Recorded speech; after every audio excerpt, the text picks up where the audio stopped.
père me disait surtout ne fais pas ce métier de con. 2015, plus forte canicule depuis 76. 2016, plus fort épisode de mildiou depuis 40 ans. 2017, premier gel le plus fort depuis 91. 2018, de nouveau plus forte canicule, mais c'est pas possible, j'avais pas signé pour ça. Dans la moindre action concrète du métier, il faut essayer d'en dégager le sens philosophique. On est des passionnés, mais on est aussi des philosophes amateurs dans le sens où on va sans arrêt douter et être sûr que tout ce qu'on sait, c'est qu'on ne sait toujours rien. Bonjour Valentin Morel. Bonjour. Vous êtes vigneron, vous avez 37 ans. Il y a 10 ans, vous décidez de reprendre le domaine familial ici à Poligny, au cœur de l'AOC Côte du Jura.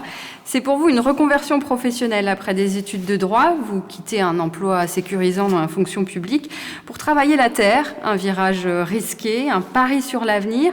L'avenir du vin, justement, c'est un sujet qui vous préoccupe à l'heure du dérèglement climatique. D'ailleurs, dès les premières années, vous prenez de plein fouet tous les aléas météorologiques possibles. On va en parler avec vous. C'est ce qui vous conduit à prendre un chemin de traverse.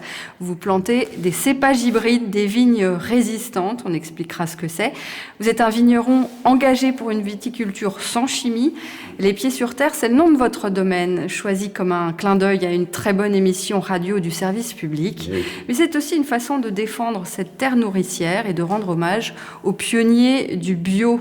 On l'a dit, vous êtes né au milieu des vignes. Pourtant, dans un premier temps, vous vous en éloignez pour suivre des études de droit. Pourquoi ? C'est votre famille qui vous dissuade ? Ben oui, bien sûr, mon père me disait surtout ne fais pas ce métier de con, parce que c'est effectivement, c'est difficile physiquement, c'est du souci, et effectivement on est confronté à une nature qui réagit pas toujours comme on veut, on ne peut pas la piloter, la commander.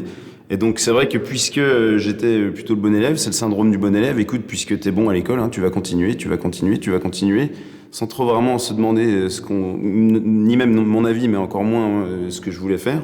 Et c'est vrai que j'ai toujours aimé quand même la politique.